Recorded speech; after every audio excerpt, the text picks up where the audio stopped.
Hi, good evening. Happy July, everyone. It's nice to see you all. It's been about a month since we've been here. Hopefully we'll get everyone in and out pretty quickly this evening. I want to start by announcing our executive session that was held earlier this evening. I recessed the Board of Directors into the executive session at 5 o'clock p.m. to discuss with legal counsel litigation or potential litigation and to consider the minimum price at which real estate will be offered for sale or lease. The session ended at 5:55 p.m. and no official action was taken. So now I call the Tuesday, July 15th, 2025 Peninsula School District Board of Directors business meeting to order. Please note that this regular scheduled meeting is held to conduct district business. It's open to the public and is being recorded. So now, will you please all stand and join us in the Pledge of Allegiance?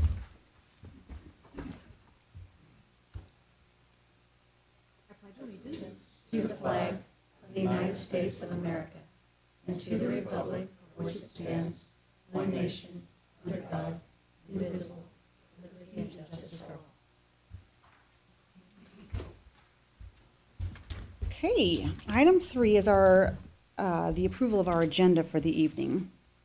Is there any discussion prior to the vote?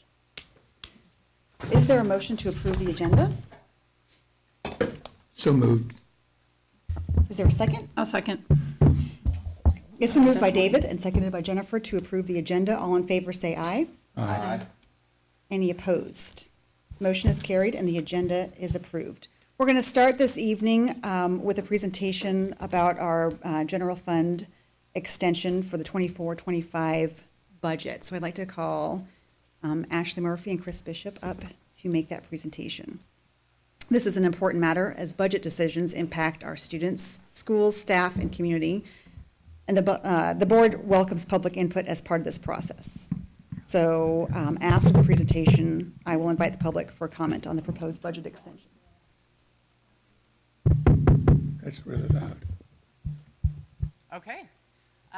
We're going to go ahead and get started. You're going to see through the agenda, there's 2 resolutions at play right now and 1 presentation. The resolutions are intertwined, and so we wanted to sort of package them all together with this budget extension. So I'm going to explain in like sort of big terms. We're going to go through the presentation and we'll answer questions from there. So what we're doing at this point is we are needing to do a budget extension on our general fund for the 24-25 fiscal year, so this last fiscal year. The reason we're doing a budget extension, it's sort of twofold. One, we had higher enrollment than we anticipated for this year, which higher enrollment brings in higher revenues. You have to spend the revenues on the students, and therefore your expenditures are simply higher. So that's natural. Even when you build in capacity there, you can still end up in that situation. But more so why there's a need for a budget extension this year is because we had passed the Safety, Security, and Technology Levy. And when we pass the Safety, Security, and Technology Levy, that is actually a capital levy. So the dollars that are levied actually get deposited into our capital projects account. But when you are spending those dollars, you can only spend those dollars on items that meet capitalization thresholds and record it within the capital projects fund. So the purchase of something like Chromebooks or staff laptops, you cannot pay for those and record those expenditures within the capital projects fund. You have to record them in the general fund because they do not meet the capitalization threshold. And then what you have to do is you have to authorize a transfer from the capital projects fund over to the general fund in order to repay the general fund expense that went out on the laptop. So that's what you're seeing here. So because we had the past levy and that capacity, and this was a first for this district, at least as far as within the last decade while this accounting system has existed, the behind-the-scenes infrastructure, the actual accounting infrastructure, had to be set up in the system to allow for the expenditures to be recorded and then allow for the transfers from the capital projects and into the general fund. So Chris has spent the last almost year now building up all of the infrastructure for both capital projects and for general fund in order to ensure the proper accounting for the Safety, Security, and Technology levy dollars. I do want to say that everything is properly accounted for. It all is living in its appropriate place, but what we need the resolution for is to basically repay the general fund for the cost that could not be capitalized because it did not hit the threshold under the capital projects fund. So we need that budget extension because we've spent those dollars in the general fund, and they technically were budgeted within the capital projects fund. So you're gonna see total capital project fund expenditures. The direct expenditures are gonna be lower, and then you're gonna see a transfer out of the capital projects fund into the general fund in order to offset it. So a lot of words to basically say this is all accounting. So it's the behind the scenes accounting pieces that we need to do in order to ensure that we are appropriately accounting for the dollars. So from there, I'm gonna have Chris get us started, and then we'll go ahead and answer any questions. Yeah, thank you. All right. So I'm going to start with the original budget, which was approved last August. We started with a beginning fund balance, a projected beginning fund balance of $13.5 million, revenues of $159.7 million, expenditures of $164.7 million, which would leave us with an ending fund balance at $8.4 million. This revised budget, go ahead and go to the next slide, Jenny. This revised budget, we have to update our beginning fund balance to match what we actually began the year with. That was right around $15.5 million.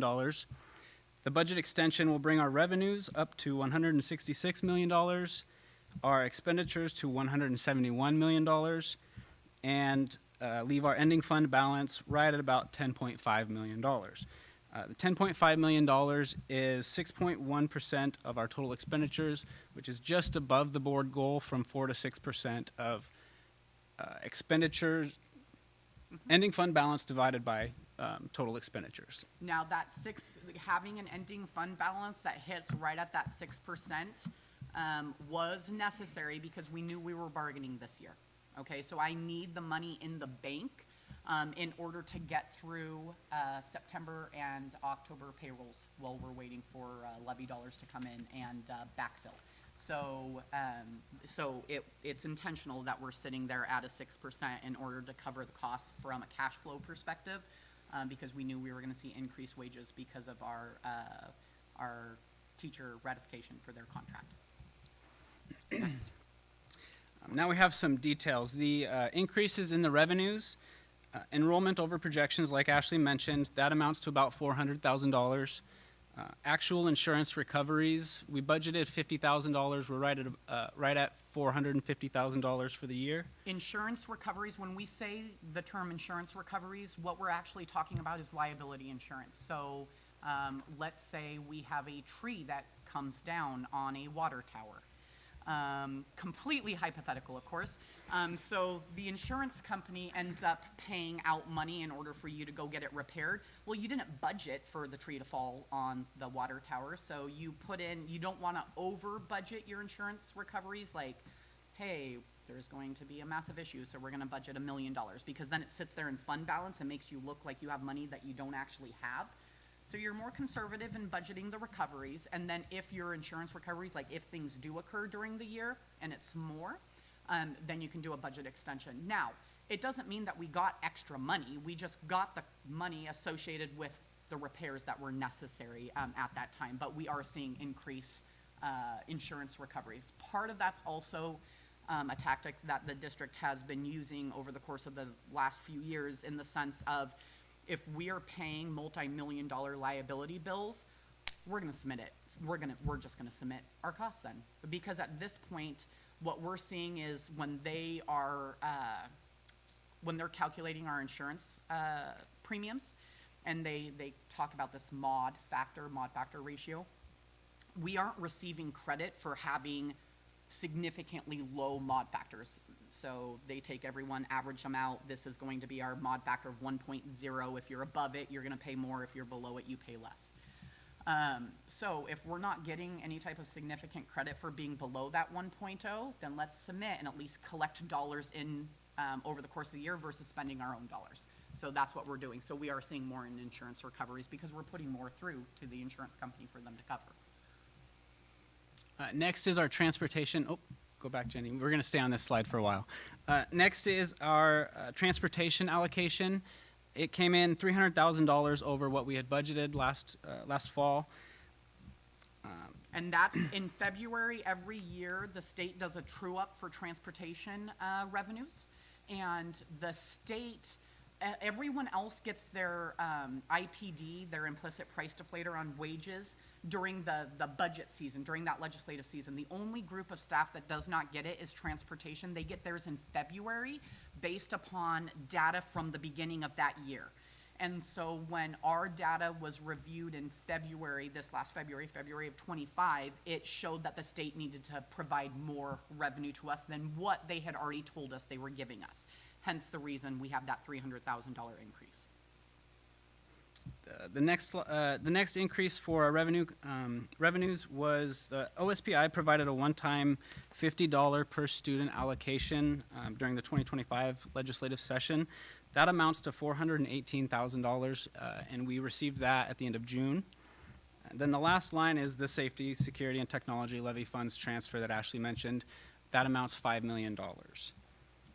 For the expenditures, the increases to our budgeted expenditures, the Safety, Security, and Technology, we have two Safety, Security, and Technology levy programs in our general fund. One is basic education, which is used on students. It's Chromebooks, it's staff devices in teacher/student settings. And then we have district-wide, which is district office, IT infrastructure. IT infrastructure, tech department. So the basic education portion will receive a $2.7 million increase. That's made up mainly from Promethean boards, staff teaching stations, staff devices, student devices, Chromebooks, Firefly drones, and more. The district-wide portion is $2.3 million. That's made up of technology department expenses, professional growth surrounding the use of technology and AI, support systems such as student information systems and fiscal and business support systems, and then safety and security, capital infrastructure, and Like cameras, Yep, motion detectors, that type of stuff. items that can't be capitalized, Yep. they don't meet that threshold, as well as emergency building notification systems, access controls, cybersecurity monitoring and mitigation systems, and emergency management supplies and systems. There's a couple of other programs that are receiving increases in budgeted expenditures. Simply because they were over. Yep, special education, it's over quite often, and across the state most of the time. Special education is receiving $718,000, and then our school food services will receive an $800,000 increase. Now, that doesn't mean that we received more money for special education or for food service. It just means that we have to give them additional expenditure capacity because the expenditures exist. So if we do not provide a revenue to offset it, then they're simply in the red. So that's all we're doing is we're shifting the money that came in and moving it around in order to cover those expenses. So that's it as far as this presentation goes, okay? Short and sweet. That's the reason for the actual budget extension. So you see two resolutions now, okay? One resolution would be authorizing the actual budget extension, that increase in expenditure capacity. And the second resolution authorizes the transfer of the funds from the capital projects fund over to the general fund to basically back pay for the SS&T expenses that were incurred within the general fund. Going into next year, the way you're going to see this happen with the capital projects fund and the general fund and the SS&T levy is we're going to see monthly transfers and disbursements, okay? So this year, because we had to set up all the infrastructure in order to make it happen, we decided to do a lump sum transfer at year end. Now that everything's set up, we are going to just do monthly transfers. So we will see some expenditures hit the capital projects fund. They live within the capital projects fund, that's fine. We're gonna see other expenses hit the general fund with a repayment from capital into general fund in order to offset it. It's all being tracked. It's like Chris said, he set up separate account codes, all of that for it, so that we can then tie it back to our safety, security, and technology levy spending plan. And we have all of those through lines. Do you have questions regarding either resolution or presentation? So I just want to be clear that the resolution exists because it's a one-time That's exactly transfer right. as a new setup. So moving forward, each of these monthly transfers is not going to require a resolution. We're gonna build it into the budget going into next year. And once it's built into the budget and the budget is approved, that is, because budgets are approved through resolution, that is your resolution approval. Okay. So I just have a question. I know the answer to the question, Oh, gosh, but the okay. community doesn't know the Okay. answer. For clarity, can you explain why the state requires you to submit an extension? Mm-hmm. Had we only had changes in revenue versus, can you please explain that? Yeah. So in Washington state, when districts or in all reality, other public entities talk about budget, budget is based upon total expenditure appropriation is the way that the state ties it. So when we talk about we have a budget of 165 million, it means that we have budgetary capacity to spend upwards of 165 million. If you spend $165 million and 1 penny, you are considered to have busted budget, and that is not good. At that point, you have to write an apology letter to OSPI, because OSPI is technically the approver of budgets. You write an apology letter to them, you tell them the rationale as to why you busted budget, and tell them it's never gonna happen again. Ultimately, districts have until August 31st to true up their budget and ensure that they're not going to have busted their budgetary capacity. At this point, statewide, we are finding that there's a lot of districts putting in for budget extensions, not because of our current situation, but because they built budgets with reduced expenditures because they didn't have enough revenues to cover their expenditures, and they just needed to get a budget through. And so now that's when they're borrowing money from other funds in order to help true it up and then submitting for their budget extension for that reason. So we're simply submitting budget extension in order to basically give us access to our SS&T funds from capital. That's it. Any other questions?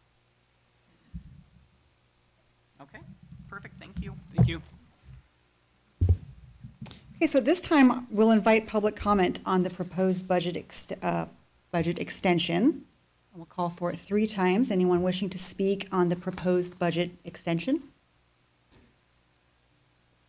Is there anyone who would like to provide comment on the proposed budget extension? And I'll call it one final time. Any public comment on the budget extension before I close this hearing? Okay, hearing no further, or none, no public comment, I now declare the public hearing closed. Is there any discussion on the approval of Resolution 2506, which is the extension of the 24-25 budget?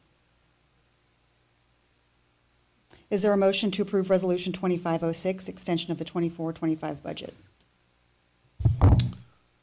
I'll motion to approve 2506. I'll second. It's been moved by Chuck and seconded by Lori to approve the budget extension for the 24-25 budget, Resolution 2506. All in favor, say aye. Aye. Any opposed? Motion is carried, and Resolution 2506 has been approved. Okay, so now we'll move on to the other resolution. Is there any discussion on the approval of Resolution 2507, the Safety, Security, and Technology Transfer Recommendation? Is there a motion to approve Resolution 2507, Safety, Security, and Technology Transfer Recommendation? I'll move to approve Resolution 2507. Is there a second? I'll second. It's been moved by Jennifer and seconded by Lori to approve Resolution 2507. All in favor, say aye. Any opposed? Motion is carried. Resolution 2507, the Safety, Security, and Technology Transfer Recommendation has been approved. Okay, so we're going to move on to our reports for the evening. Item 5.1 on our agenda is the Recruitment, Retention, and Hiring Report. So we've got our Director of Talent Recruitment and Retention, Dan DeZone, here to present. Hi, Dan. Hello, good evening. Good evening, Superintendent Barr and Board of Directors. I'm here tonight to present the recruitment, talent, and retention actions and work that we've done to support our students here at Peninsula School District.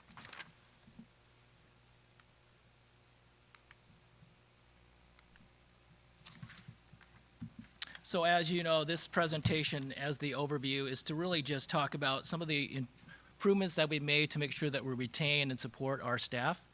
We also want to create some systems to make sure that we support our talent. And then today, we want to talk about some of the actions that we've taken so you can hear some of the great things that our team is doing to support our staff. I also want to talk about some of the shared future work that we've been talking about.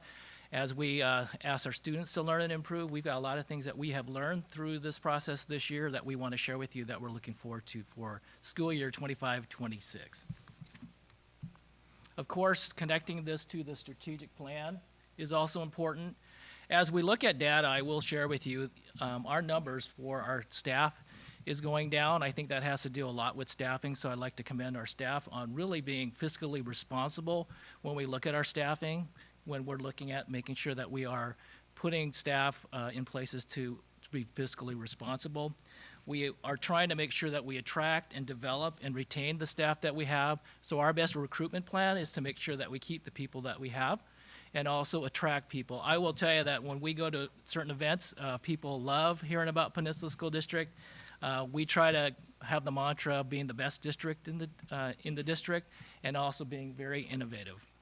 And we're all learning to become better at our work, and I'll talk a little about AI and how I have tried to work with that, with Mr. Hagel trying to teach us all to become better in AI, and I'll share with you some of the learnings that I've had as well. So as you think about retention, you really want to take a look at data. So we've been looking at the data. What I will tell you is last year we had over 25 first and second year teachers. We go beyond just the surveys. I actually called all of the first and second year staff members. It's a great conversation because you get congratulate them on their first year. And what you do is you look at the survey and you actually talk to them and say, what was important to you and what can we do to get ready for the new year? So August 20th, 21st, and 22nd, Natalie Boyle and I are planning our new staff orientation, and we're actually capitalizing on what people are telling us that has gone well, and then Natalie and I are looking at, well, what can we do better to support our staff? And it's not just a 3-day help, it's actually, let's support them throughout the year, because if you haven't thought about your first job, you really don't have a lot of questions until you actually start doing it, so we're really working on that. And that was actually the feedback. A lot of the folks talk about their experience. They didn't know what questions to ask in August, but they certainly knew when they got to October and September and December, there were more questions that they had, so that's actually very great. Now, the personnel report, what I'll tell you, is really important. We track that, we look at it. So when I look at the staffing sheet, I'm looking at all the new hires. Natalie and I are trying to figure out a system. So every time we have a new hire, we make sure that we reach out. So we have 20 plus new hires for next year already, and we'll have more. And what we do is not just email them. I called them, it must have been Monday, and just told them, hey, we have an email coming to you. We want to welcome you. Congratulations on your new job. We want to make sure you look at your email, because people right now are on summer vacation, and they're not looking at their email, and we just want to say, hey, thank you for being with us. We're excited to have you. Please look at your email next week. Save the date for this these 3 days. So we've done that. I think what's important is the feedback. Looking at feedback, I will tell you, using AI, I used to look at surveys, and it would take me 3 to 10 hours to look at surveys. What I do is I actually look at surveys that are for exit surveys, and what I did is I actually did it, I learned it from Chris. I took the surveys and I used AI, and it actually gave me themes about what people said. And what you're going to hear tonight is some of the themes and our learnings and what we're doing to help support our staff in the future. So on that note, onboarding is really important. So you're going to hear a lot about all of our staff and how we've done a great job on our onboarding. We have Katie Cartham here tonight. We're going to brag about the work she's done. She's wonderful. She's going to talk about that today, and so we're excited to share with you some of the great work. Obviously, wellness, I'm not going to repeat wellness. You had a presentation on that, but that's the preventative piece for retaining our staff and making sure that we support them. Wellness is not just for our kids, it's also for our staff and ourselves. And I'm happy to report that myself and some cabinet members and principals that did not have stage 1 and 2 training for Danielson, I could look at all of you today and say all of our staff members that are actually principals for next year have finished the training, will be ready with stage 1 and 2. And our newest hires for our administrators, they took the training in June, so they're already done with stage 1 and 2. And so I think we're doing a much better job of just reminding some of our administrators to get those done. Because I will tell you, it is a lot of hours during the school year to be a principal and try to do the training. And what we found out is you can't do it while you're trying to be a principal during the day. So thank you to the district for supporting them during the after school to do their training. But what was also cool is they could be home with their children when they were done at 6. Maybe they were supervising too, but at least we did it. We did it for one year, and quite a few of them, I would say about 15 administrators, including cabinet members, learned a lot about instruction and the Danielson framework. It was a great learning for all of us. All right, so on the BEST survey, I just want to make sure you are clear about what I heard and what I read. So reading about the data is one thing, but actually talking to people, what they felt helpful, that was really helpful for them, and this is a common theme, is just knowing about the PSD portal and how to actually get on. But one thing I will tell you is what we've really tried to do in working with our IT department is you have to have the tools to be able to do your work. So they've been really great, the IT team, about just having computers, because we have some administrators that already picked up their computers. Instead of going on vacation, they have their computers and they're getting used to all the tools to get ready for the year. They also appreciated understanding abbreviations. We're a heavy abbreviation educational system, so people told us that, oh, we love that you talk about that. A lot of people bring up abbreviations, but it's things that we don't understand.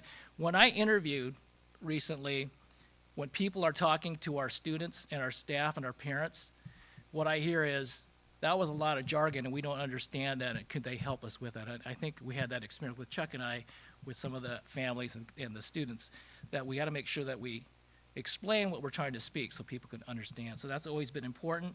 And then with the BEST program, Mary Casely and Marcy Cummings, I do want to compliment them. It was a common theme when I called that they love the fact they have someone they can talk to. They love the 3 days of support. They love throughout the year. But what's most important is they actually met with people that actually are in the same BEST program. What they found out is, you know what, I'm not alone in this, and we can actually talk to each other, and that's what I heard as a common theme. And then you can read all the lessons learned, and what's really nice is that we're going to continue that work as we work with right now it's at 20 first and second year. We've got a lot of staff coming in. I will tell you, when I called folks that were leaving, what was interesting, you sometimes don't get that out of the survey. We had 2 people leave. They didn't leave because they didn't want to stay. They left because one was a fiance in Oregon, and one said, I'm young enough right now, I want to go down to San Diego and enjoy myself. And I said, that's important information you might not read in the survey, but it was very evident to me that people like to stay. So on that note, our wonderful professional learning coordinator, Katie Cartham, who also helps me with clock hours, is going to talk to you about not just the state mandate of 7 hours that's coming next year, but what did we do to help get our paraeducators ready for our students and for the teachers. She's going to share that. I think it's wonderful news. So Katie, come on up. Good evening. I've been with the district, just finished my second year, and one of the tasks that I was assigned was to find a way to make a state mandate for paraeducators more useful, more user-friendly, and ultimately more of a support for the paraeducators that we hire. The state of Washington requires that all new paraeducators in the state receive 28 hours of training their first year as a paraeducator. And in many districts across the state, the expectation from the state had been there would be 1 full day of in-person training and the rest would be done online, asynchronously. It's hard to pull people for basically 4 full days of training when they need to be in the classroom with students. And last year, as we were looking at how that was designed and how we could make it more useful for the people who are participating in it, we noticed that the state was coming up with new rules. And House Bill, I believe 1277, not this year, but the year before, put into place that it was going to be increasing from 1 full day of in-person to 2. So 2 of the 4 days of training needed to be done in person, and they wanted to front load it more because, again, you would find training that would happen on the March Professional Learning Day, and then all of the online asynchronous work would be done right up to June, try to get it done before the end of the school year. And the feedback that districts got was, well, this would have been really helpful at the beginning of the year when I started the job. So we designed a new onboarding and orientation program that we launched this year with our new paraeducators. So all paraeducators that were hired into Peninsula School District this last year, there were 49 of them, received a full day of orientation and onboarding on the Monday of the week that they were starting their new job. So every Monday it was available. If there was a new para hired, I provided a full day of training with the support of technology services and employee support services. They would come in and talk with the paras as well. And we were able to get them 7 hours of training before they ever set foot in a classroom. The next day, on Tuesday, they would go to their building and they would have a half day of job shadow where they would get a feel for the building and the job that they were going to be doing, and then a half day of starting work on their online modules they needed to do. The second day, we implemented a second day of in-person training for all of our paras a year ahead of when the state required it, because we thought it was best practice. We knew we were making changes, and we wanted to make sure that we had a chance to try it out and that it would work for those paras. So they were brought in twice during the school year. We had opportunities for the paras to come in, have that second day of in-person training, and then the remaining 14 hours of online were done asynchronously on their own time. And we've done it for a year, so there isn't a lot of data that we have yet, but anecdotally, the response that we've gotten from paras has been really positive. They feel like they have a handle on what the job is, what their expectations are. They feel like they're being respected as professionals and treated as such, and they really like the opportunity to kind of ease into the job as we start them in their positions. And principals have also said that they're very happy to have paras coming in with some baseline understanding of the job and the expectations and the legal requirements and all of those kinds of things. So we are going to continue doing this into this next school year. We are doing something a little bit different for any para who is hired throughout the summer. If they are hired before the first day of school, they will get both in-person days prior to the first day of school. So they will have 14 hours of training before they ever set foot in a classroom. And we're looking forward to being able to provide that kind of support for paras as they join our district, and hope that it also encourages them to continue with us further down the road. And I don't know if you had any questions? I just had a quick question about the training. Is that something that's developed in-house, or is there state mandated training that you provide? There are specific modules that need to be provided for paras, and the state has some slide decks, training materials, but it's expected that you will tweak it and make it appropriate for your own district. So there's a lot of work that goes into it. So it's not just a, canned out of the box. It's very specific to Peninsula School District, and continue to improve and grow as we go along with it. Thank you. All right, thank you, Katie. Katie and I were talking about the presentation, and we both started as para-educators, and we just know how important that is, because we didn't have that type of training before we started. And when you go into a classroom and you don't have that training, what I think is really cool is the teachers actually appreciate it's not them doing the support and training. They come in with all that training beforehand. So I think that's something that was important for us to share with you today. So I think that another thing I'd like to share with feedback is when we heard about ESC and administrative onboarding, it was supervisor onboarding and availability that was really important. AWSP leadership sessions, our principals all received mentor support through AWSP. I also will share with you that we have 3 interns this year that are going to be with us. 3 of them actually, 2 of them were part of the AWSP intern program, and then we have 3 that are going to be with us, and I'll introduce you to them probably as the year goes through. We're excited for them.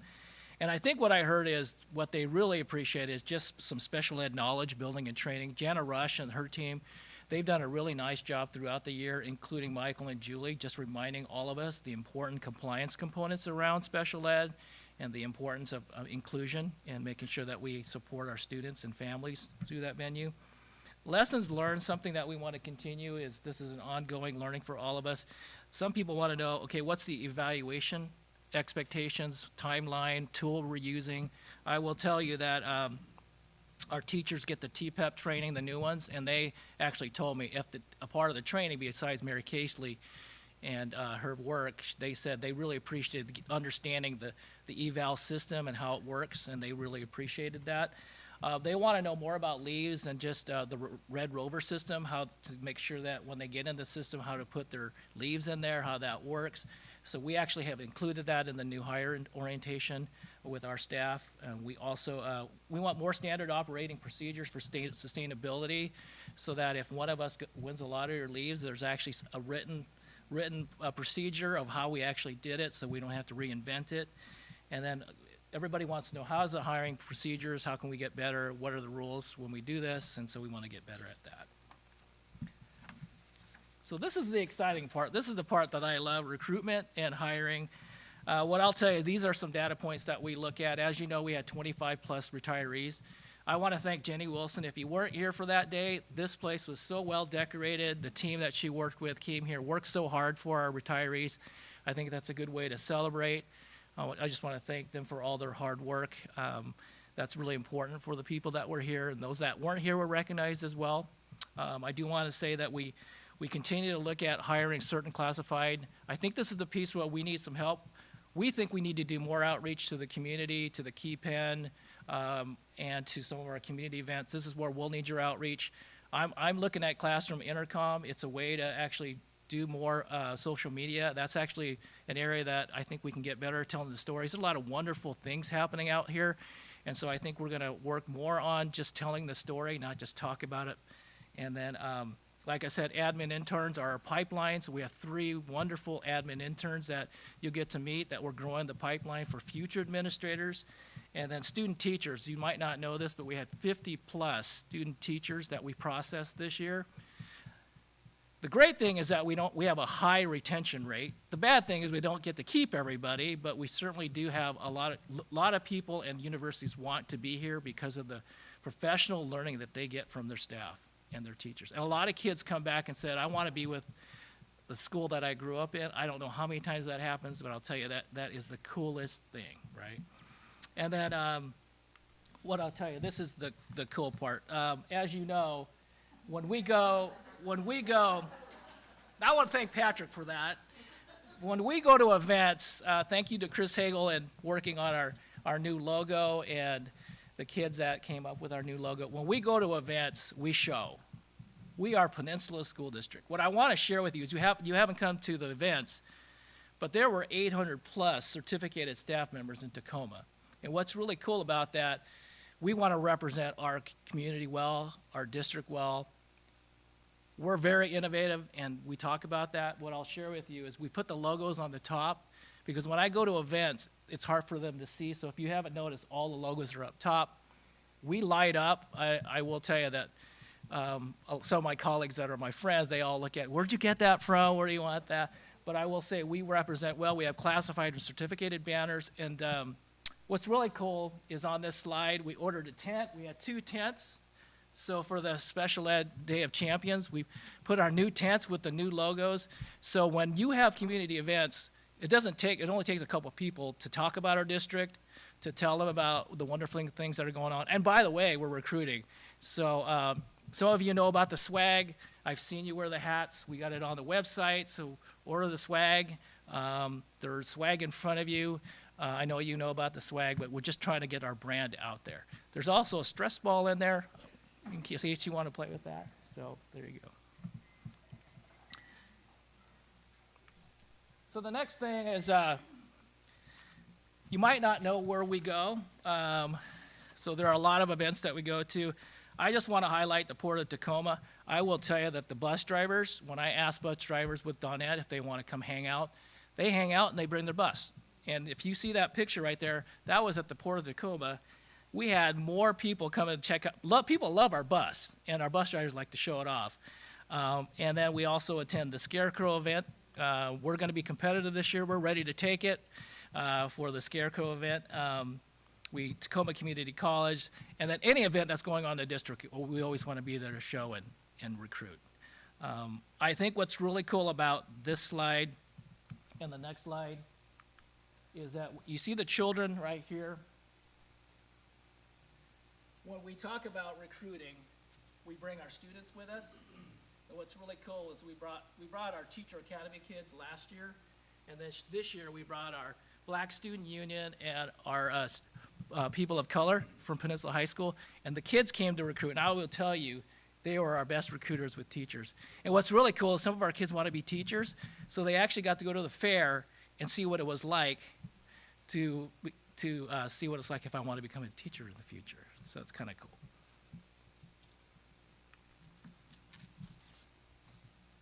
And then social media and marketing, I won't read that for you, but that's a lot of things that we're trying to do to get the word out. Again, we're looking forward to telling the story and getting better. I will tell you, there's a picture of Mr. Yolis and Miss Jamie Croft, and when I looked at our hits, that is the largest hits we have received. I know John didn't want me to share that, but we received over 1,500 hits and views on that one. And that's what's really cool about that is Jamie is a Central Washington University graduate, and so she went with us, and so I try to bring people that at their university. And so you can see she's wearing the swag. We're showing off our logos. The logos, actually, those are actually the websites to get on the website. So we minimize paper, and we actually utilize more QR codes and try to be efficient. But I will tell you that would hit a lot. And then I will tell you that the postings, we try to let people know on LinkedIn. And we diversify our workforce by getting it out to all the different places so that people know that we have openings. You might not have noticed it, but we have a lot of applicants that are coming from a lot of different places that are diverse. So that's really cool. Can I say something? Yes. I just have to say that I get at least 1 or 2 LinkedIn posts from this school district every day. So it's really good that y'all are doing it. So talent development, thank you. Just want to share that the administrators did complete that to develop our administrators to just continue to support them. That is a stressful thing to try to get everything done while the year is going on. So we try to support them through that, through the training. Again, I talked about the grant. The grant's nice. I worked with Chris Bishop. We already did the best grant. Natalie and I worked on it with Chris, so we're going after the grant again for this new year. And then national boards, we did a presentation on that, and that's another way to grow our instruction with our staff. And then I'm looking forward to attending the Public Relations Association as talent development, learning more skills to become better at social media. It scares me when I do social media, but as I keep doing it, I keep getting better. But there's what's really cool about that. There's an edit button if you make a mistake, so you can go back and fix it. But you're right, we try to get that out. Yeah. So forward thinking, I think it's just making sure that we utilize AI. There's 50 student interns. I will tell you, I used AI for that. We have over 20 to 30 agreements, and I use AI for the agreements, and it's called LM Notebook. And I actually use that to help communicate what mentors and mentees' expectations are with not having to read 28 to 30. So I've been trying to use that. So thank you again to Chris for opening that up to us, that these tools set the stage for help maximizing time, looking at what you developed, fixing it, and then producing it. And I can't tell you how much time that has saved. So I think blogs are going to be helpful, presentations, helping with AI tools. As you know, the tools are on AI for other districts to look at. So when I go around, everyone's so excited. We're excited about the drone program for our kids. So it's just wonderful things that are happening here. Again, future work. I want to come back to you and do some baseline work, share with you data in the future, continue to really come back to you and say, this is the feedback we received. That's the only way we get better. And then expand our community outreach. I've already expanded to the key pen to make sure I can get more people that can share with me what events we can come out to. It's really easy to get out there and other community events, and then just an ongoing social presence. So that is the future. Thank you for having us present today. It's a team effort. Thank you. Yeah, can I, real quick, I know there's a lot of talk around AI, the fears of AI, and, AI is going to eliminate 30% of the workforce and stuff like that.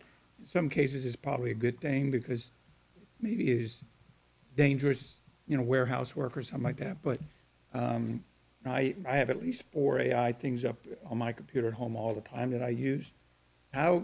Is there any fear, since you're HR, of our school district leaning into AI, which I'm happy that we are, but how do you allay the fears that we're not going to have to lay off staff because we're going more towards an AI model? Can you talk to that at all? I could only talk about my personal experience around this. What I will share is it's given me opportunities to do other things that just when you think about the student teacher part, processing 50 folks that are applying interns preclinical. If I didn't have that tool, I would be spending maybe 3 hours more and then not able to do it for something else. So that to me, I think you just then make sure you understand what are you trying to do it for, and what tool, because there's a lot of different tools out there too, and that's one thing I'm trying to learn is there's certain things that I'm looking for in my current position that there's not all the tools are the same. So it's an actually explore and learn and no fear and just figure it out and just go for it. And then what you really have to do is, and I've seen this with a lot of resumes that are coming in now, is that the resume is your voice and things that are your content, but it's important that you do the final review of it because you want to make sure it is truly your work and what you want it to say. So that would be my personal opinion on AI. Quick question, Dan.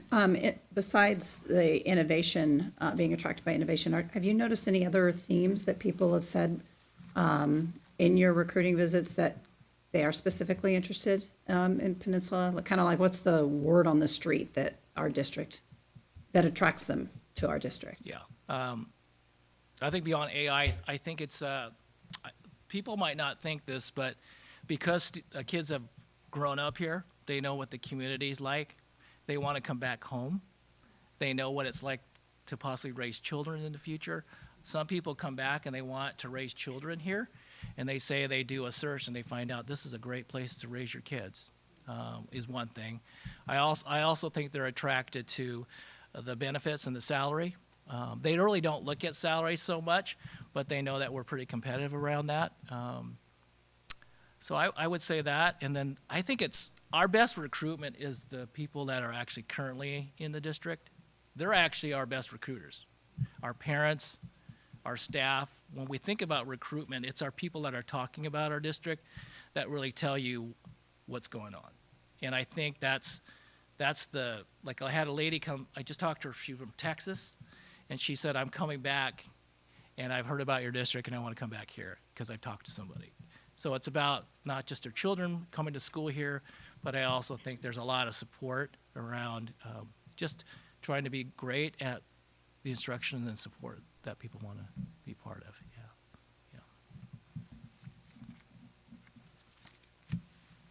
Okay, well, I want to point out specifically my gratitude for the streamlined process towards evaluation. So you mentioned several times the Danielson framework and the AWSP, and I think it might have been a COVID, drop where people are coming in and they're not being evaluated on the same scale or with the same expectations. So I appreciate having really clear expectations laid out and training for the evaluator as well as our employees.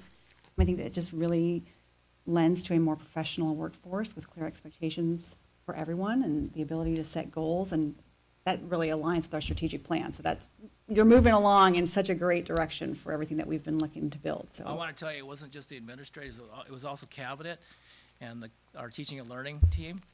We learned a lot through that process, and we're connecting it with the work that we're doing with John Yolis. And so we talk a lot about UDL and our inclusion and belonging, and it all fits with the work that we're trying to do in the classroom. So thank you. fantastic. Thank you, and thank you, Katie. Okay, great. All right, that concludes our reports for the evening.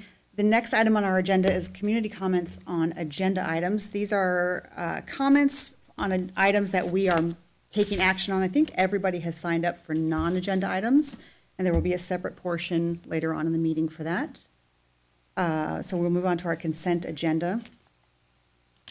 Is there any discussion prior to the vote on the consent agenda? Is there a motion to approve the consent agenda? I'll move to approve the consent agenda. Is there a second? Second. It's been moved by Jennifer and seconded by Lori to approve the consent agenda. All in favor, say aye. Aye. Any opposed? Motion is carried, and the consent agenda has been approved. Item 8 on our agenda this evening is our discussion and action items. The first, we have several first reads of policies, so these are, again, just first reads. They're just being introduced. No action will be taken. The first item is 8.1, a review of the first reading of policy 3210, non-discrimination. Is there any discussion on the first read of policy 3210? Item 8.2 is the first reading of policy 3241, student discipline. We have some discussion on this one. David, you Yes, want to I- start? Yeah, I'd like to just quick chat about this. Last year, when I was running for OSPI, and I got to travel around the state, and I got to talk to many teachers and educators around the state. And one of the things that the teachers, the absolute top issue with teachers across the state was student discipline, and that they felt in many cases helpless to deal with unruly kids or whatever it might be that was causing disruption in the class, which impacted the student learning of all the kids, okay? And added to their own level 2, what's it called? You know what I'm talking about. But their own trauma, level 2 trauma for the teachers. And so this new policy that we just got is from OSPI, and it's totally marked up, looks completely different than what it looked like last year. And I would like, based off of some recent history that we've had as a school district around policy, one of the things that I would like to see before we approve it, maybe have someone from the district come and talk to us about the impact of the policy, and what's a procedure look like, because because this was just passed recently in the legislative session, this new change, has the state, is there a policy, a new procedure that backs this up? Because we sure know how that goes when we don't have one. And I'd sort of like to see, does the procedure have enough teeth for the teachers to effectively carry out student discipline? I know there's been a lot of talk over the years around restorative justice practices and stuff like that, and certainly that has its place, but they didn't have that when I was a kid. And there's multiple ways that you can discipline students. And one of the things that I've talked about often, and the board has talked about often, is that WASDA is responsible for creating model policies for school directors around the state. I'd sort of like to know is this version of this new policy that we're getting from OSPI, do we as a school district, as a school board, have the opportunity to tweak it to make it fit our school district? And are we working with teachers and staff and parents? There's a lot of redlining in here around parents, families, all this stuff, that I'd like to know exactly what roles those folks play.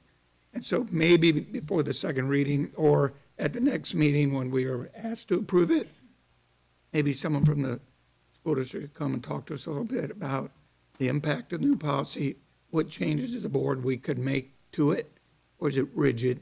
And I called a couple of superintendent friends of mine around the state that I met last year, and they aren't overly impressed with the changes. It's a little better, but they didn't feel there was enough to really help the teachers in this really important issue. Can we do that? Yeah, and I'd like to add on that. I noticed one of the categories is, obviously, we still are disaggregating by categories the students and the offense, if you will, the behavior violation. And I think I'm really interested in that one, just very specifically around online harassment, intimidation, and bullying, because that is so complicated. And I think since my time on the board, I haven't seen anything come through that didn't have some sort of component of that involved with it. So I think that's just, it's really challenging, and I don't know that anybody knows how to do that. And so I think kind of to piggyback on David, the more I think we can kind of talk about that and have a broad discussion about how that fits in, I think would be really, really helpful, particularly with, in light of all the work Julie's been doing with the task force. So we anticipated, wow, that's loud. It's really loud. We anticipated that you might have some questions, and so we've already had some conversations about that. So at the next meeting, we'll discuss the previous policy, we'll discuss the changes in the policy, and then we will also do a preview of the procedures, and specifically we'll call out either online and we can send that prior to you.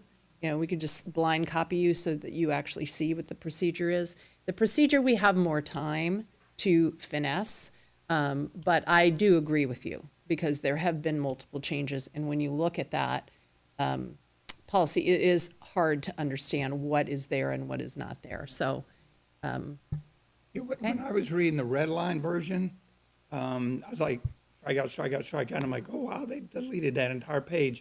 And then I saw one little black word, and over here, one little black word. I'm like, they pulled that black word and that black word from a paragraph 2 pages prior because they deleted so much. And then you really had to pay attention to the red line version because the clean version doesn't look anything like the original version.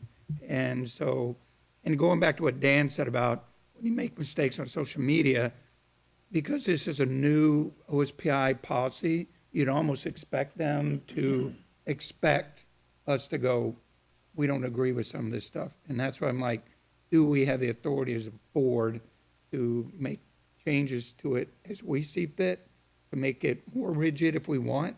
You know how the federal starts here and the state gets here? You can make it more rigid as you go lower, but you can't make it softer. So I'm just wondering, do we have the authority to do that? so we'll report that out. The important part, I think it's very timely because that will be right before school is getting up and ready to go. So it will be a good time to have that public conversation and to be very clear about expectations, both in the policy and in the procedure as we move forward. So thank you for bringing that up.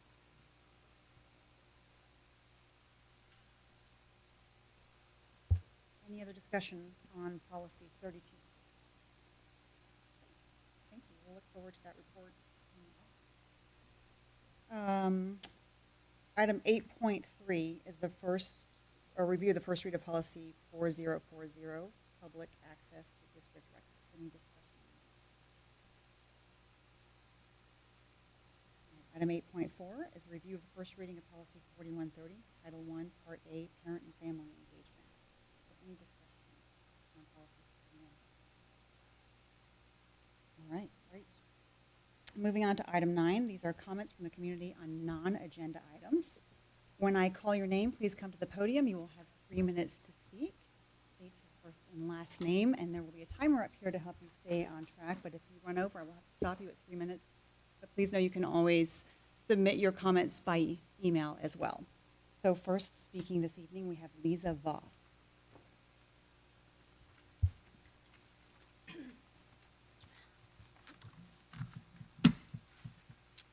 Evening. Do I start now? Is the timer okay? School board directors and superintendent. Good evening. My name is Lisa Francisca Voss. I'm not here today solely as a Jake Voss wife. I'm here as a fellow leader, a board member, and an advocate for the countless staff, students, and community members who have been impacted by your leadership. I bring 26 plus years of service in education, currently serving as a cabinet leader, board president of the NCCE, board for recipient, previously as a board director of Eatonville School District. I also work as an independent consultant and have supported districts statewide through organizational reviews, including the recent HIB review presented to you this April. With that background, I say this with clarity. The role of the board is to govern policy, not personnel. You have one employee to evaluate, the superintendent. When board members overstep or micromanage, it fractures trust and weakens the system from within. The role of the superintendent is to care for her employees and treat everyone as human. In December, Jake accepted the Director of Strategic Communication role. Everyone involved in the hiring know he came with a non-traditional background.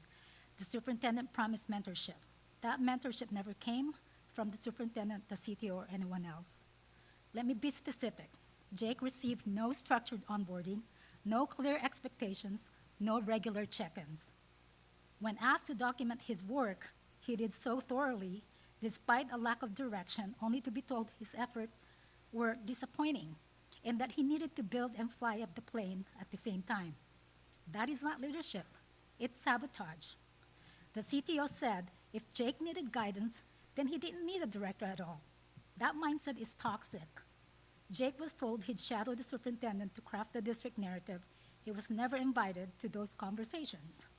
And worst of all, there has been a glaring lack of transparency from leadership when reviews and evaluations are reshaped to fit the preferred narrative. Accountability dies.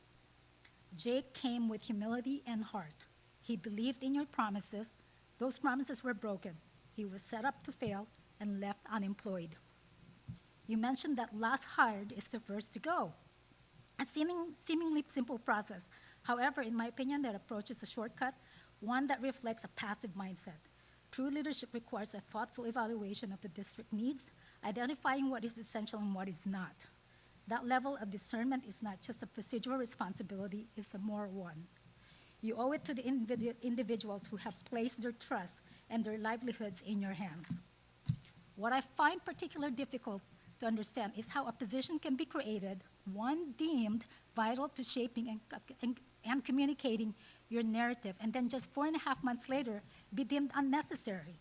That kind of abrupt shift not only Ms. raises Foss, that's your questions- time. Will you please submit the rest of your comments? Yes, I will be sending this to you. Thank you. Thank you. Next, we have Martha Schultz. Hello, everybody. My name is Martha Schultz, and I am here on behalf of the Gig Harbor High School Theater Department. Excuse my appearance. I got my wisdom teeth removed yesterday, so I have chipmunk cheeks, but that's another topic. But they're pretty bad. Anyways, I'm here to discuss with you guys the International Thespian Conference and just how grateful we are that we got to go this year, and just talk about kind of how the funding from the summer show is going towards that. But we sent 3 kids to nationals this summer. It was myself, Martha Schultz, Megan Long, and Lucas Henriksen, and all 3 of us came out of the competition with the Thespi rank, which is technically, or the superior rank, which is a rank below Thespi, which is the main rank. Anyways, we had a super amazing time, and we went to Bloomington, Indiana, I think, and it was just a wonderful experience all around, and we just kind of wanted to share that with you and that new experience, since this is new for our school and new for the school district. And so we're just very happy that we got to take this journey, and I think that's it. Okay, thank you. Thank you. It is not fun, but thank you guys. Thank you. Next, we have Megan Long.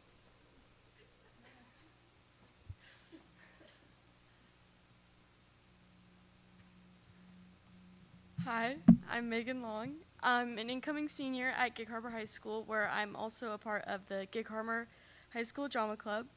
And in our drama club, we do 2 shows a year, but in the last 2 years, we started doing small company summer shows that consist of auditions after our spring musical and rehearsals throughout the summer.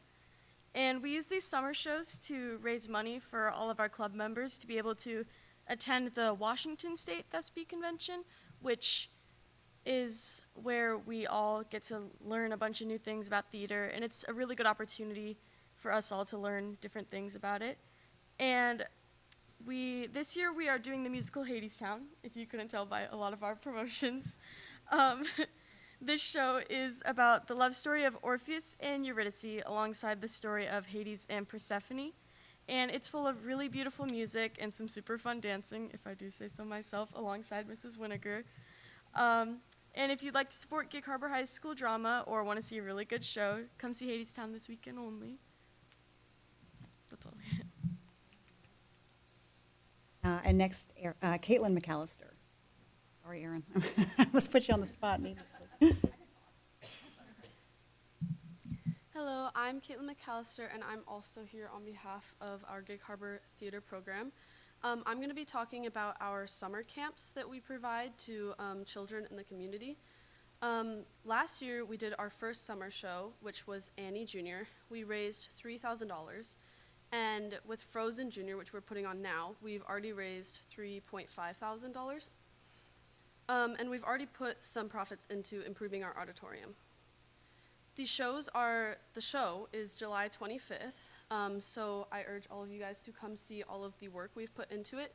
Our camp, it gives teenagers like myself experience with working with kids. We self-teach the whole show. We block it, we choreograph it. I'm the music director, so I taught the kids the music. And Mrs. Windiger is our adult in the room, but it is all up to us, so it's an amazing experience. It gets us about 60 hours of volunteering. And on top of that, we get the experience with teaching kids. The students have said that it was one of the most amazing experiences they have had working with us, and that they learned so much, and we have so many returners this year, and we hope to continue to do this for as long as we can. It just helps raise money for our program. We are also additionally ending our school year with approximately $30,000 in net profits, and we've already reinvested the money into the tech of our theater. We're excited to see how transitioning to CTE will benefit us and provide opportunities to grow and become current in our theater technology. Thank you. Thank you. And finally, we have Gregory, I'm sorry, is it Engel? Yes, okay, thank you.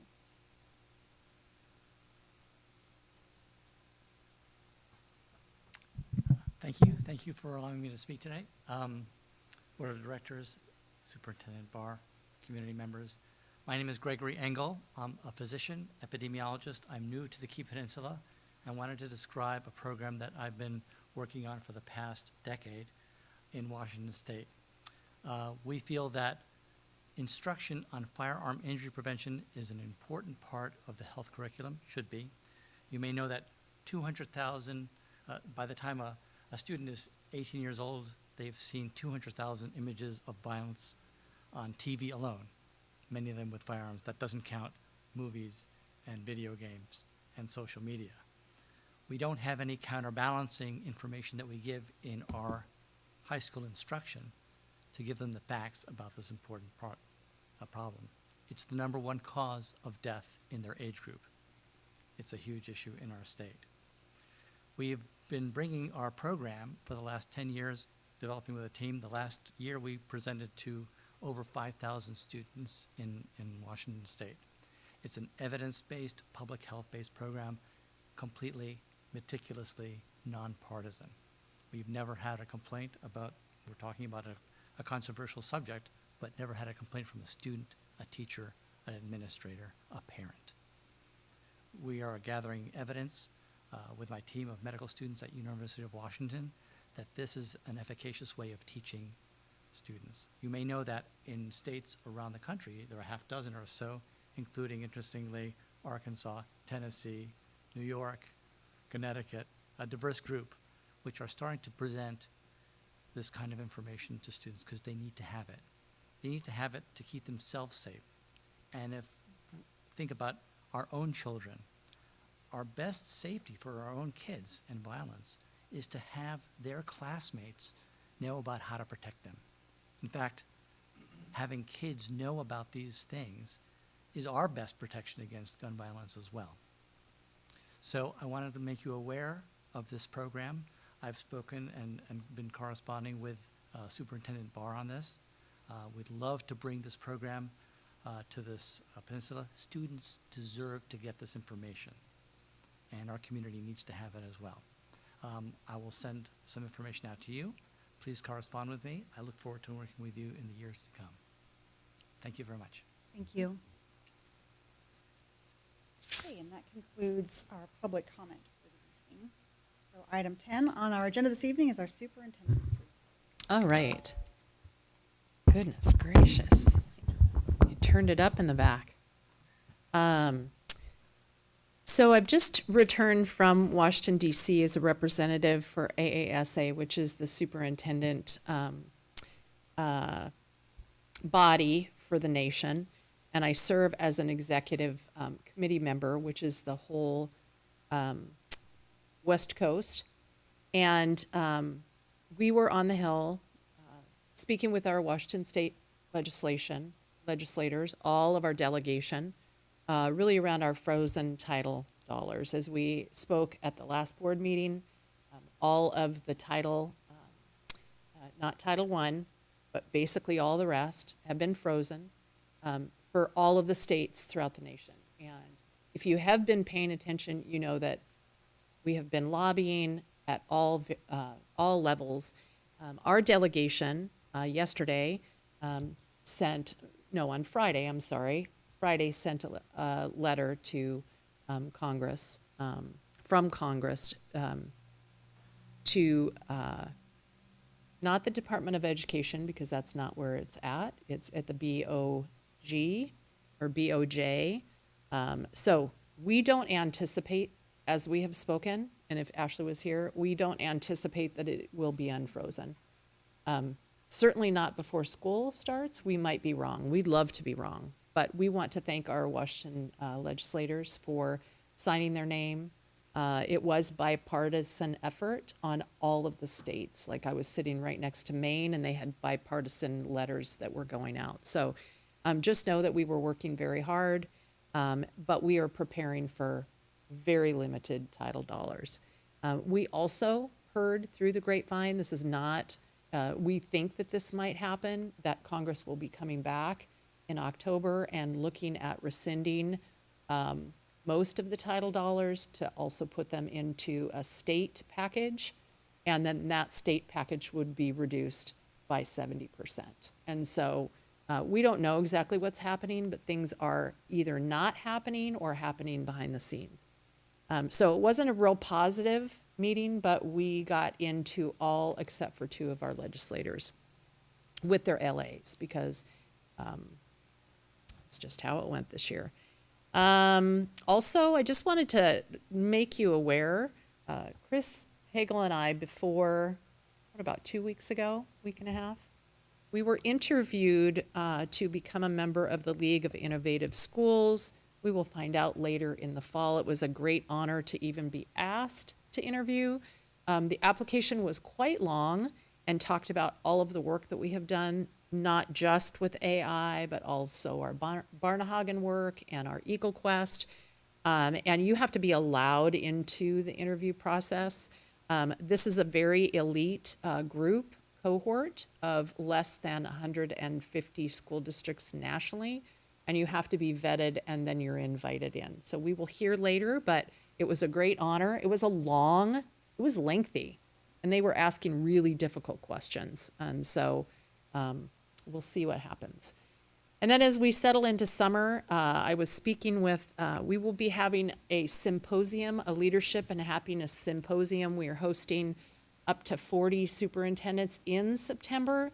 But the exciting part is it corresponds that evening on September 18th with a movie that is all around cybersecurity and the dangers of and bullying that will happen at Gig Harbor High School. We will release more information later, but that is open to the public.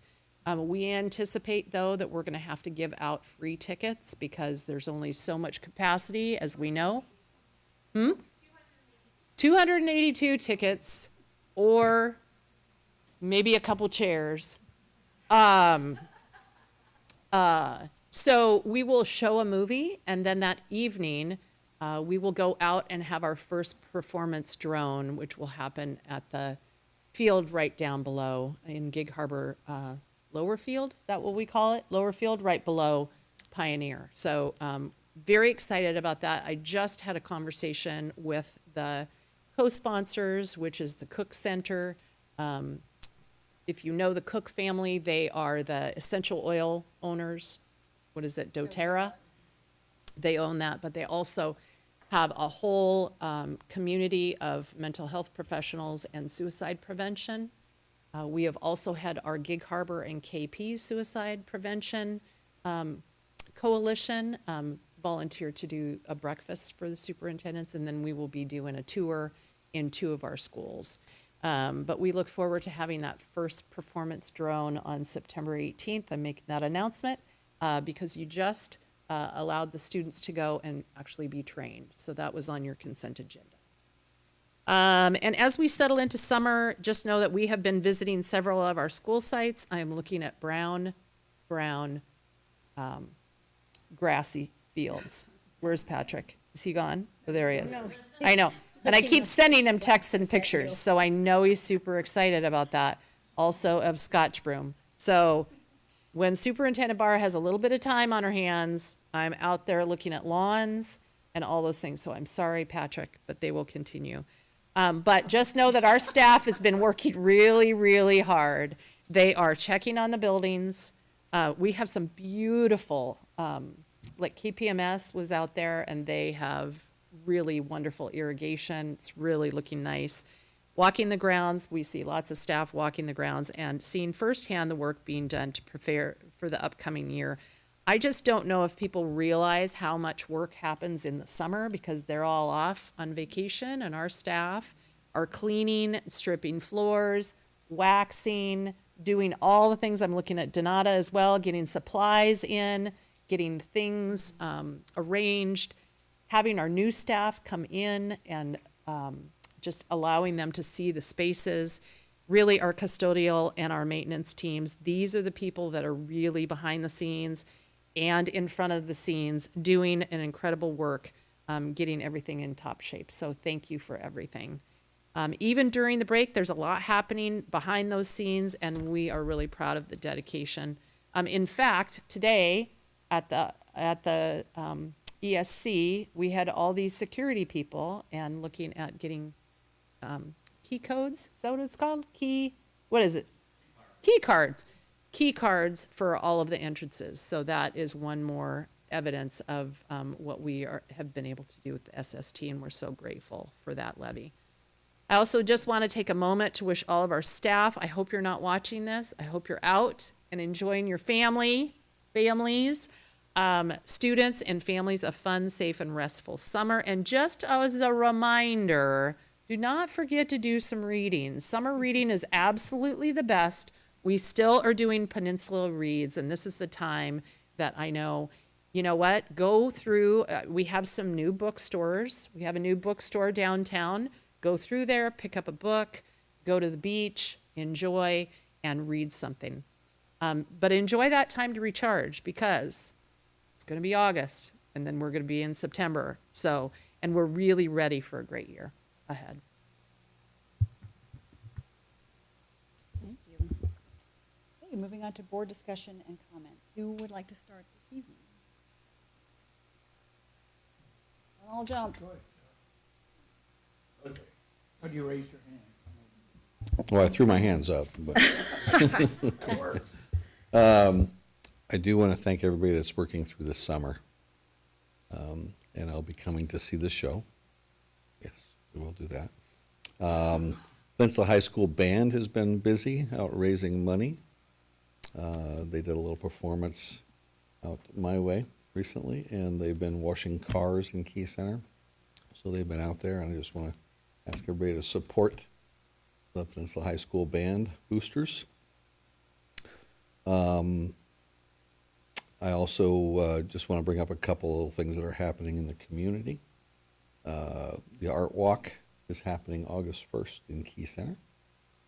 It'll be fun. There's a lot of music happening. A lot of the artists are going to be there showing their work and trying to sell things. August 5th, thank you for canceling our meeting August 5th. By the way, this is the announcement. We've canceled the August 5th meeting, which is National Night Out. So it's also a great opportunity for everybody to get together in their neighborhoods. Which is not why we canceled the meeting. No, but- it's not. It is not. But yeah, and I just want to thank everybody that's working through the summer and ask you all to enjoy yourself. That's all I got. Yeah, not a lot. I think I just want to start with thanks to Ashley and team for their budget extension presentation, especially in light of kind of what we've heard from Preston and from, I know a lot of us follow pretty closely what's going on the national level with the Department of Ed cuts and things, and it's a little bit of it's a very uncertain and disconcerting time, and I think that it even more underscores how grateful I am, and we all are, such a debt of gratitude to Ashley and her team for ensuring that in this time that our district is stable. Not to say there hasn't been some really difficult conversations and some really difficult realignments, but the fact of the matter is, all you have to do is read any newspaper to see one more district going into binding conditions, one more district losing the ability to, kind of self-determine the education of their children, and you know how grateful and lucky we are. So shout out to our finance office.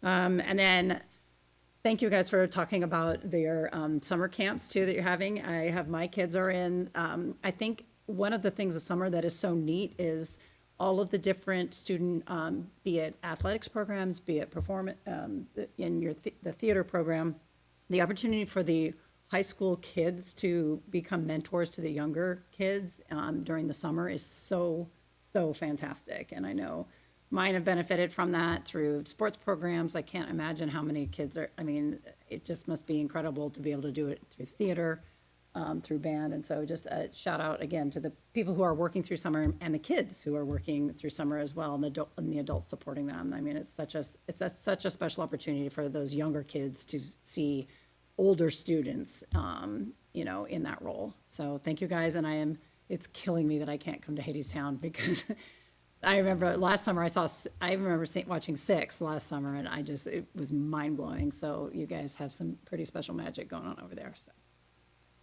some work anyway. Yeah. And stay cool. Some of us don't have air conditioning. It's rough. So I actually wouldn't have minded if this board meeting went a little bit longer, because I'm about to go step back into the oven at home. Yep. That's why I have ACs in my windows, because I don't have air conditioning. Just like when I lived in Italy, that was something else. So I was in math camp, and so when I was a kid, just teasing.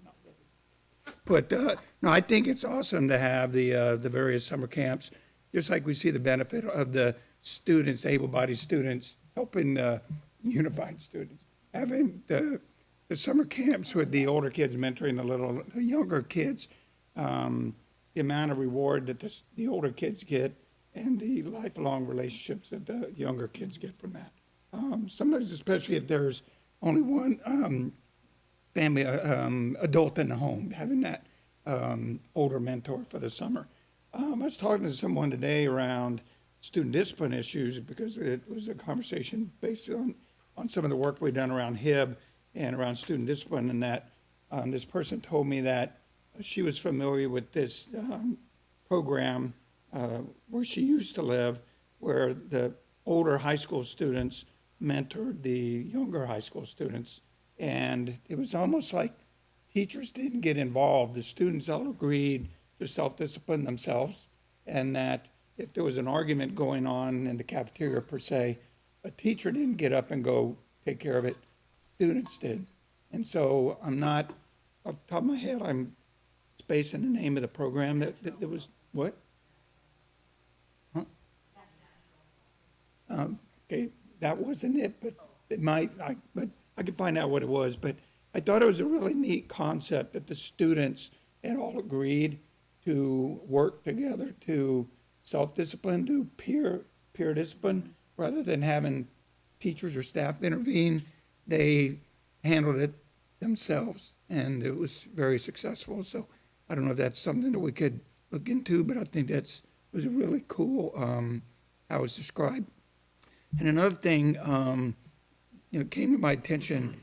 This isn't a gotcha or anything. Is that National Honor Society, and I don't know if this is for Julie or Michael or maybe for Preston, that our high schools, do they set their own standards for National Honor Society, what the GPA is, that one school could pick 3.8, another could pick 3.2, and then a national GPA might be a different number, how does that work? If you can talk about how do we align our National Honor Society so kids can apply for it? What? Okay, thanks. That's all I got. Enjoy your summer. It's hot out there. I really don't have anything, just enjoying summer and hope everyone is, all the staff is getting a needed rest a little bit at least. I do want to just thank, in addition to Ashley, thank Dan for the presentation. I think it's a really good reminder, at least for me, you often think of staffing in terms of openings and hiring and just how critical, I see it with my own employer, retention is just, it can be a battle. You know, you could have a really senior group and then have a kind of any business, a rotating newer, group. And that's always a challenge. It's challenging for predicting the future and all of that. So, but I appreciated hearing detailed presentation of all the efforts that we're going to great lengths to do. And it's fun to hear how well received ESD is in different places. So, thank you. Thank you. I'll keep mine short, just a couple of updates. First, I want to say that I had an opportunity to meet with Gig Harbor Fire representative earlier today, and he just wanted to say how thankful he was, Patrick, grateful for the opportunity to do the live fire activity. They don't actually get to do that a whole lot. They don't actually fight a whole lot of fires. And so they just wanted to thank Preston, Patrick, and the board for the ongoing partnership that we enjoy. Someday those will be down. Yes. Well, I said, I hope maybe someday we'll have some bigger buildings for you to work on. I wanted to call out the Thriving Generation program that's going on. They're very active over the summer. So this is a group that we kind of started after launching a study on the Anxious Generation book. So Peninsula School District, in partnership with our faith leaders community and local clubs, Rotary, Kiwanis, they've put together this organization that is supporting getting kids outside, playing, doing activities, getting them off their phone, being smart about social media use. There's a website called PeninsulaThriveGeneration.org. I would encourage you to look at it. They're at Summer Sounds all summer, so go check out their booth. And there will be a community-wide kickoff on October 10th this year throughout the whole community. So we're asking everybody who is engaged. HOAs can do it, different sports groups, anyone can participate. It's on World Mental Health Day. We've had kids come up with a slogan, so it is swap sunshine for screens, I believe, or swap screens for sunshine, one of those. Even in the rainy months, we're going to swap our screens for getting outside and playing again. So I really think that aligns with the work that we've been doing in our strategic plan, our outdoor programs, and really focusing on mental health and getting kids actively engaged in their learning and in their friendships. So check that website out. And you know what? I'm just going to end there, let everyone get back to their summer. Chuck let you know we are canceling our August 5th meeting. So no meeting August 5th. We're going to have a meeting on August 19th, which is regularly scheduled. And then we will be adding another meeting on August 26th, but that one is really just the budget approval. So the good stuff is coming on August 19th. And that meeting will be here at Swiftwater Elementary at 6:00 p.m. And with that,